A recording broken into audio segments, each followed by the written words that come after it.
Dear class 12 student, उम्मीद है आप लोग खैरियत से होंगे।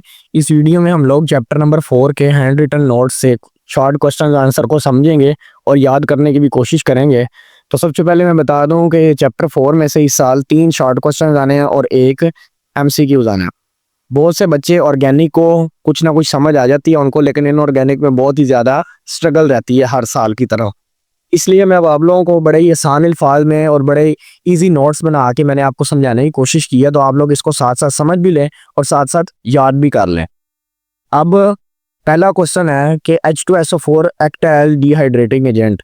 किस तरह H2SO4 या सल्फ्यूरिक एसिड डिहाइड्रेटिंग एजेंट के तौर पे काम करता है, साथ साथ आप लोग स्क्रीनशॉट बेशक लेते जाएं ताकि बाद में रिवाइज कर लें। अब क्या होता है, वो कार्बोक्सिलिक ग्रुप होना, अगर दो दो कार्बोक्सिलिक ग्रुप आपस में जुड़े होते हैं COOH, ठीक है।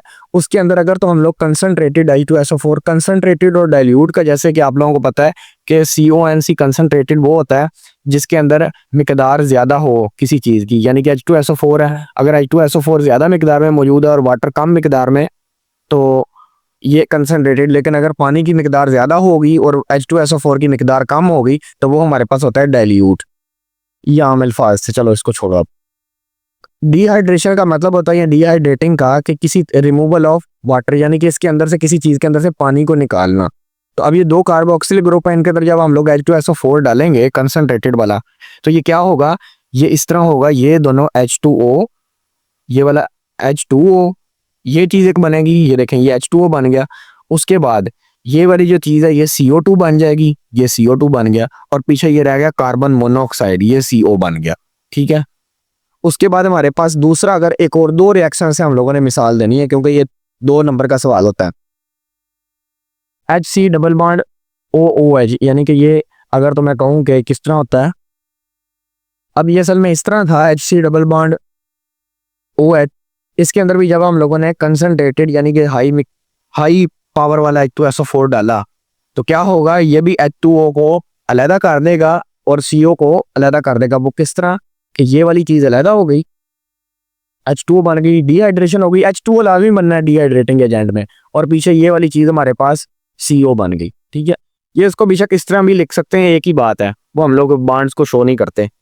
आगे क्वेश्चन नंबर 2 है हमारे पास के प्रिपरेशन ऑफ NO2, यानी कि नाइट्रोजन डाइऑक्साइड। ये वाली जो अगर तो यहाँ पे क्वेश्चन आ जाएगा, right the preparation of nitrogen dioxide, तब भी वही बात होगी क्योंकि NO2 का मतलब नाइट्रोजन डाइऑक्साइड ही होता है, ये पता होना चाहिए। अगर तो NO होता तो फिर नाइट्रोजन ऑक्साइड पढ़ लेना था। अब वो किस तरह है कि लेड नाइट्रेट के अंदर हम लोगों ने क्या किया है, तो उसको थोड़ा सा हीट किया है, तो उससे क्या बन गया, NO2 अलहदा हो गया। अब ये बड़ी एक इम्पोर्टेंट बात है कि ये जो इनऑर्गेनिक वाला पोर्शन है, इसके अंदर जो रिएक्शंस हैं उनको बैलेंस करना आना पड़ना है आप लोगों को, क्योंकि ऑर्गेनिक वाले पोर्शन में अगर आप लोग बैलेंस ना भी करें तो गुजारा हो जाता है, लेकिन इसके अंदर इनऑर्गेनिक में जो बैलेंस करना है ना रिएक्शन को, वो मस्ट है, नहीं तो आप लोगों का एक नंबर कट जाना है। अब क्या हुआ है, लेड नाइट्रेट के अंदर ये था PbNO3 इसको अगर हीट करें तो क्या होता है कि NO2 अलहदा हो जाता है हमारे पास।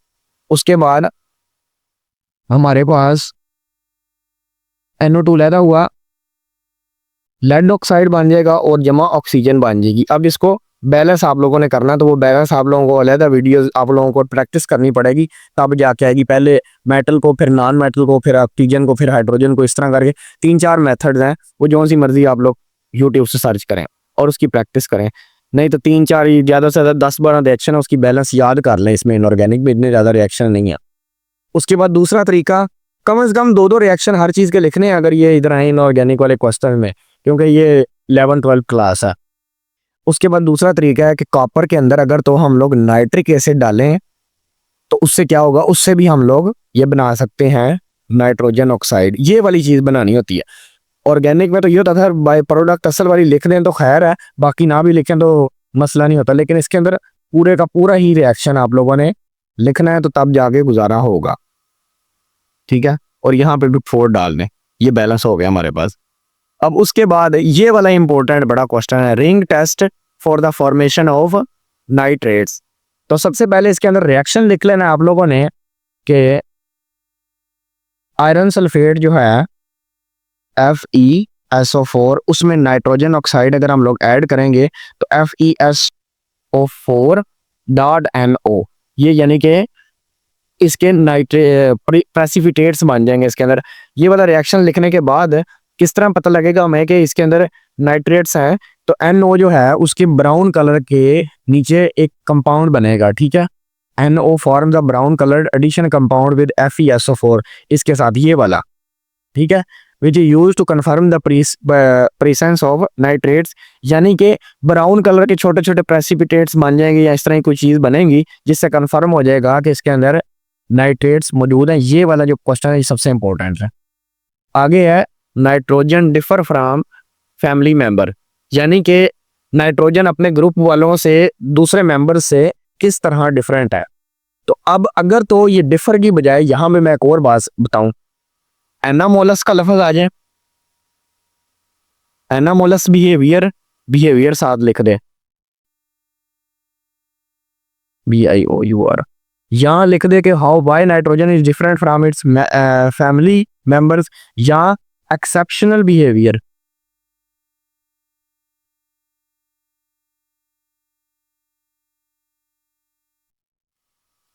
ये तीनों सवालों का आंसर सेम ही है, मतलब कि नाइट्रोजन अपने दूसरे ग्रुप के मेंबर्स की से किस तरह डिफरेंट है। तो इसके अंदर नाइट्रोजन, फास्फोरस, इस तरह के सारे कंपाउंड्स और भी आते हैं, तो उससे हमें अंदाजा हो जाता है कि नाइट्रोजन जो खुद है वो गैस है, बाकी फास्फोरस वगैरह आगे कुछ सॉलिड है या कुछ लिक्विड है। अब नाइट्रोजन है, फास्फोरस है, अगर तो मैं यहाँ से दिखाऊं कि ये नाइट्रोजन है, phosphorus, arsenic, tin, sorry antimony, bismuth, इस तरह के ये सारे आ रहे हैं, तो ये वाली जो है ये गैस है और ये बाकी सारे सॉलिड है या लिक्विड है, सॉलिड फॉर्म में ज्यादा पाए जाते हैं। मतलब नाइट्रोजन की बिल्कुल प्रॉपर्टीज और है, नाइट्रोजन क्या है, गैस है, बाकी जो मेंबर्स हैं वो इसके सॉलिड है। नाइट्रोजन जो है वो N2 की फॉर्म में एग्जिस्ट करती है, ठीक है ना, लेकिन ये जो फास्फोरस वगैरह है ये तो नहीं, इस तरह P2 तो कोई नहीं एग्जिस्ट करती होगी, ठीक है, या AS2 आप लोगों ने ये कभी भी नहीं सुने होंगे, तो ये भी एक अलग है, यानी कि उसका डिफरेंस बिहेवियर है कि जो दूसरे मेंबर्स में नहीं है। उसके अलावा इसकी इलेक्ट्रोनेगेटिविटी, आयोनाइजेशन एनर्जी जो है वो इन सारों से दूसरे मेंबर से ज्यादा है, ठीक है। ये भी आप दो पॉइंट अलग भी लिख सकते हैं, 4 पॉइंट इजी से यार, कि एक तो गैस है, दूसरा डाइटोमिक फॉर्म मतलब N2 फॉर्म में एग्जिस्ट करती है, दूसरे नहीं करते, इसकी सबसे ज्यादा इलेक्ट्रोनेगेटिविटी है और आयोनाइजेशन एनर्जी अपने बाकी ग्रुप मेंबर से ज्यादा है। आगे है कि NO act as oxidising agent, NO किस तरह है ऑक्सीडाइजिंग एजेंट के तौर पर काम करता। तो अब ऑक्सीडाइजिंग किस तरह होता है कि ये देखिए, अब इसकी ऑक्सीडाइजिंग किस तरह हो रही है कि HNO3 है, अगर उसके अंदर हम लोग NO डालें तो उससे क्या होता है, वाटर निकल जाता है अलहदा, यानी कि अब क्या हुआ है कि इसके पास 3 ऑक्सीजन थी, ऑक्सीजन की कमी हो गई और NO इसको ले गया है ऑक्सीजन इसकी, तो ये एज एन ऑक्सीडाइजिंग एजेंट काम कर रहा है, यानी कि ऑक्सीजन यानी कि उससे इलेक्ट्रॉन्स ले लिए हैं उसने, ठीक है, इलेक्ट्रॉन्स लेने की सलाहियत ऑक्सीडाइजिंग एजेंट हो गए उसके पास। आगे क्या है, NO2 strong oxidising agent, prove करें। ये था NO नाइट्रोजन ऑक्साइड, ये है नाइट्रोजन डाइऑक्साइड। NO और NO2 में फर्क है, ठीक है, इसमें एक ऑक्सीजन, इसमें 2, ये नाइट्रोजन ऑक्साइड, ये नाइट्रोजन डाइऑक्साइड है, ठीक है। तो इस ये किस तरह ऑक्सीडाइजिंग एजेंट के तौर पर काम करता है NO, ये यानी कि अब ये देखें, पोटेशियम आयोडाइड है हमारे पास, 2KI0 लिखा है, 2NO2, इसने क्या किया है, NO2 ने इससे पोटेशियम को ले लिया है, यानी कि इसके इलेक्ट्रॉन ले लिए, तो पोटेशियम नाइट्राइट बन गया 2KNO2, और आगे आयोडीन, ये आयोडीन को अलहदा छोड़ दिया उसने, ठीक है। तो ये ऑक्सीडाइज मतलब दूसरे से ऑक्सीजन ले लेनी या उसके इलेक्ट्रॉन ले लेने, यानी कि कोई चीज गेन कर लेनी कह लें। उसके अलावा एक और रिएक्शन अगर देखा जाए तो H2S जमा NO2 वाला, अगर तो इसके अंदर भी क्या हुआ है, ये पहले इधर गई थी कि, और अब इसमें क्या हुआ है कि H2 जो है उसने एक ऑक्सीजन इसका ले लिया, H2O बना दिया, इसको NO को वैसे का वैसे रहने दिया, और ये सल्फर को भी वैसे का वैसे छोड़ दी, यानी कि इसने दूसरे से ऑक्सीजन ले लिया, अपनी ऑक्सीजन दे दिया, सॉरी। अब आगे क्वेश्चन नंबर 7 है कि नाइट्रोजन डाइऑक्साइड किस तरह डिजॉल्व होती है पानी में। तो अब ये देखें NO2 तो वो वैसे ही दिया हुआ है, और H2O किस तरह हम पानी में डिजॉल्व होती है, तो हम लिखेंगे कि ये जो है H ये इधर चला गया और ऑक्सीजन भी एक इधर चली गई, ठीक है। तो ये बन जाएगा HNO3 प्लस HNO2। तो ये हमारे पास नाइट्रिक एसिड है और ये हमारे पास नाइट्रस एसिड है, ठीक है। अब अगर तो पूछा जाए कि दो रिएक्शन लिखें HNO3 की फॉर्मेशन के लिए, प्रिपरेशन ऑफ HNO3, तो ये वाले दोनों रिएक्शन हम लोग लिख सकते हैं। लेकिन अगर HNO2 की फॉर्मेशन कहें तो फिर भी हम लोग ये वाला लिख सकते हैं।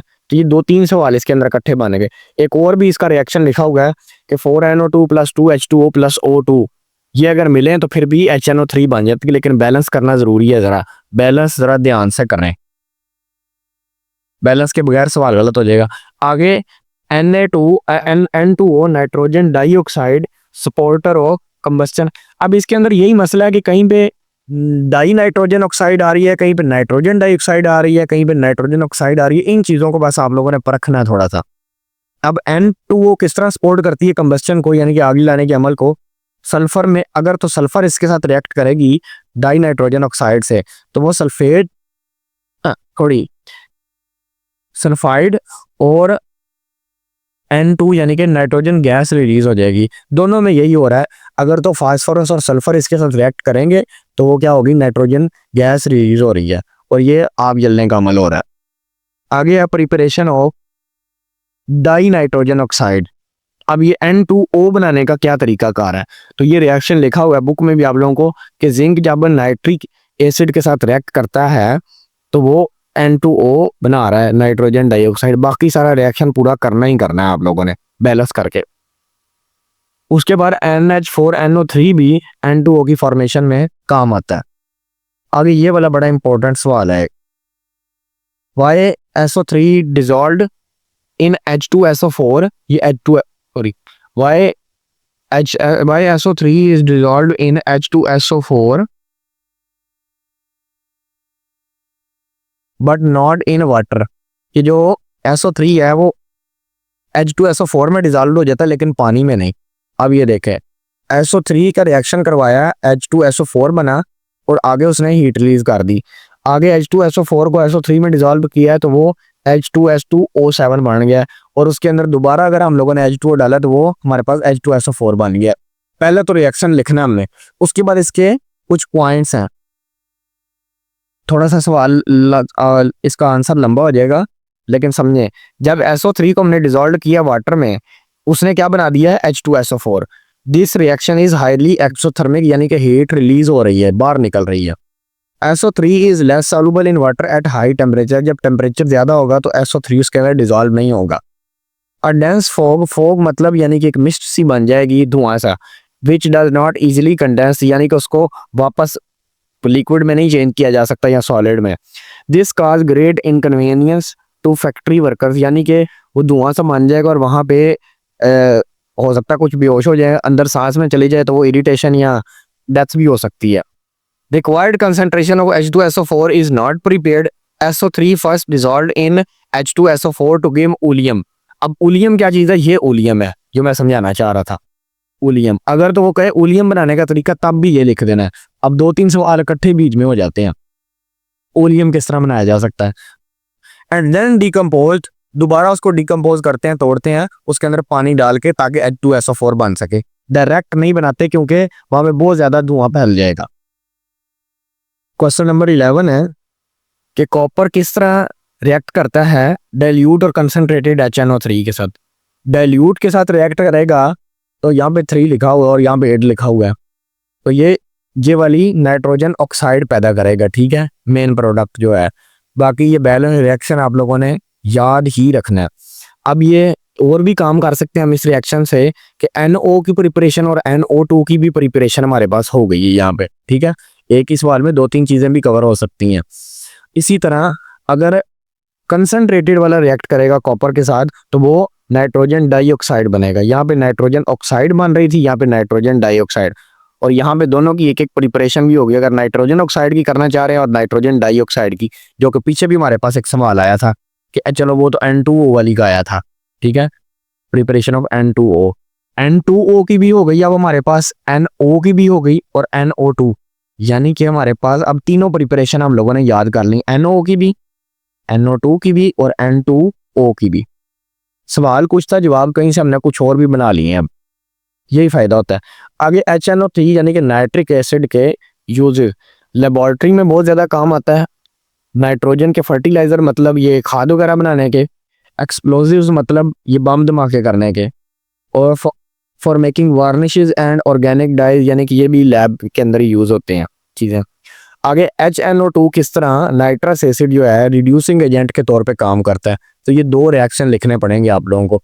सबसे पहले KMNO4 का H2SO4 और नाइट्रस एसिड के साथ अगर रिएक्शन हो तो वो पोटाशियम सल्फेट और मैग्नीज सल्फेट और H2O और HNO3 की अब यहाँ पे हमारे पास अब अगर तो सवाल आ रहा है कि H2O से, यानी कि एक ये भी सवाल आ जाता होता है, हाउ टू मेक या प्रोड्यूस HNO3 फ्रॉम HNO2, तो फिर आप लोगों ने यही वाली इक्वेशन लिखनी है, ये वाला और एक ये वाला, ये दूसरा भी वही है। HNO2 के साथ अगर तो ब्रोमीन रिएक्ट करे और वाटर रिएक्ट करे तो फिर भी नाइट्रिक एसिड बन सकता है और हाइड्रोजन ब्रोमाइड भी। आगे ये वाला बड़ा इंपॉर्टेंट एक्वा रिजुआ वाला जो क्वेश्चन है ये बड़ा इंपॉर्टेंट है। जब एक वॉल्यूम कंसंट्रेटेड HNO3 का मिक्स होता है 3 वॉल्यूम ऑफ कंसंट्रेटेड HCl के साथ, तो एक्वा रिजुआ हमारे पास बन जाता है। It is used to dissolve gold and platinum. अब ये रिएक्शन है हमारे पास, जब एक वॉल्यूम HNO3 का डिसॉल्व हुआ है किसके साथ, कंसंट्रेटेड HCl के साथ, तो ये हमारे पास एक्वा रिजुआ बन गया। उसकी इक्वेशन है NOCl + Cl2 + 2H2O।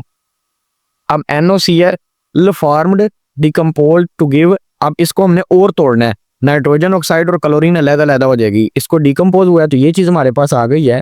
The लाइब्रेटेड chlorine gas, यानी कि ये वाली जो क्लोरीन गैस बनी है ये वाली, converts gold into its water, यानी कि गोल्ड का सोने का पानी वो जो कह देते हैं, इट्स वाटर सॉल्युबल क्लोराइड, ठीक है। और यहाँ पे एक नीचे आप लोगों ने एल्यूमिनियम जो है ये क्लोरीन के साथ रिएक्ट करके ये वाली बना दी हमने AuCl3। आगे हमारे पास ऑक्सीजन और सल्फर के यूजेस, ये डिफरेंसेस जो हैं, इसकी 2 एलोट्रोप फॉर्म होती हैं O2O3 और इसकी 3 allotropic form rhombic, plastic, monoclinic. उसके अलावा और भी डिफरेंस हमारे पास ये वाला है, ये पैरामैग्नेटिक है नेचर में, ये डाईमैग्नेटिक है, ये थोड़ी बहुत सॉल्युबल है और ये इनसॉल्युबल है पानी में, ठीक है, स्पेरिंगली मतलब थोड़ी बहुत तकरीबन। ये गैस है आम टेम्परेचर पे, आम हालत जो इसकी है, और ये आम हालत में ये सॉलिड की फॉर्म में पाया जाता है सल्फर। ये कंबस्टन के तौर पे काम आता है, ये इटसेल्फ ही यानी कि कंबस्टन है, ये सल्फर एक किस्म की। अब why H2SO4 is called king of formulas. H2SO4 को किंग ऑफ फार्मूला क्यों कहते हैं, ये केमिकल्स का किंग क्यों कहते हैं, क्योंकि इसके साथ हम लोग बहुत ज़्यादा चीज़ें और ये बहुत ज़्यादा चीज़ों में इस्तेमाल कर सकते हैं, एप्लीकेशन मतलब बहुत ज़्यादा और चीज़ें बन सकती हैं, खाद्य वगैरह और फैक्ट्रीज वगैरह में बहुत काम है। It find application in manufacturing oil directly और इनडायरेक्टली। आगे H2SO4 के यूजेस हैं, ये भी वही HNO3 की तरह है, लेबोरेटरी रीजेंट है। एक और आ गया electrical batteries and storage cells में भी ये काम आता है। Dehydrating agent for drying gases, textile, iron, steel, leather, ये इतनी ज़्यादा कंपनियां ये फैक्ट्रीज में इस्तेमाल होता है और ये यूज़ होता है HCl वगैरह HNO3 सल्फेट्स वगैरह बनाने में। आगे HNO3 और HNO2 का फार्मूला लिखें, यानी कि लिविस स्ट्रक्चर लिखें, तो ये बुक में भी लिखा हुआ है, वहाँ से देख लें बेशक। कंपैरिजन और सिमिलैरिटीज़ क्या हैं, कंपैरिजन या सिमिलर एक ही बात होती है। कंपैरिजन में आप लोग सिमिलैरिटीज डिफरेंसेस दोनों लिख सकते हैं, सिमिलैरिटीज में सिर्फ सिमिलैरिटीज लिखनी है। एक तो दोनों के पास एलोट्रोप्स होती हैं, दोनों शो करते हैं एलोट्रोप फॉर्म, दोनों ही नॉन मेटल हैं, दोनों कंबाइन कर जाती हैं मेटल के साथ रिएक्शन और दोनों ही नॉन मेटल के साथ भी रिएक्शन कर सकते हैं। आगे चलते हैं, आगे है ग्रुप 6A जो है, अदर देन ऑक्सीजन, ऑक्सीजन के अलावा more than 2 oxidation state, oxygen के अलावा बाकी सारे 2 से ज़्यादा ऑक्सीडेशन स्टेट क्यों शो करते हैं। Except oxygen all of this member show valency of +2 +4 +6। Oxygen जो है वो -2 शो करती है, ये याद रखना, ऑक्सीजन -2 शो करती है, ठीक है। अब क्या है +2 ऑक्सीडेशन स्टेट, ये ऑक्सीडेशन स्टेट है शॉर्ट फॉर्म में लिखा हुआ है, is shown due to presence of 2 unpaired electron in p orbital. ठीक है, +4 ऑक्सीडेशन क्यों शो होती है? When an electron from p orbital is promoted to vacant d orbital भी इनके पास होता है, तो ये 4 अनपेयर्ड इलेक्ट्रॉन तब 4 शो होती है। अब ये 3 सवाल बन जाते हैं कि 2 क्यों शो करती है, 4 का है, 6 का है, अलग अलग लिख लेना। 6 क्यों शो होती है +6? जब एक और इलेक्ट्रॉन p ऑर्बिटल से प्रमोट हो d ऑर्बिटल में, जिसकी d में वैकेंट होती है वैकेंसी एक, ताकि 6 unpaired to give 6 unpaired electron. ये बड़ा इंपॉर्टेंट सवाल है ये वाला। P2O5 is a powerful dehydrating agent. तो पहले आप लोगों को लिखना है it is a powerful dehydrating agent, उसके बाद ये लिख के ये लिखनी है it can remove water from many substances, पानी को इन सारे सब्सटेंसेस में से अलग करने की सलाहियत रखता है। अब ये रिएक्शन आगे लिख लेने हैं, 2HNO3 का फास्फोरस पेंटाऑक्साइड से, फिर H2SO4 का फास्फोरस पेंटाऑक्साइड से, फिर ये C2H5OH का एथेनॉल्स का रिएक्शन फास्फोरस पेंटा ऑक्साइड से। ये तीनों रिएक्शन लिख लेना और ये 2 लाइनें, इतना ही थे इसके शॉर्ट क्वेश्चन। नेक्स्ट पूरी इसकी प्ले लिस्ट हमारे पास बनी हुई है, तो आप लोग और भी किसी चैप्टर के अगर तो देखना चाह रहे हैं तो वो इसकी प्ले लिस्ट निकालें और इसी चैनल से और वो देख लें। अगर तो आप लोगों को हमारा चैनल नहीं मिलता तो लिखना है आपने पूरा @solutions17 यूट्यूब पे, और फिर उसकी प्ले लिस्ट में चले जाना और वहाँ से ढूंढ लेनी है second year chemistry short questions.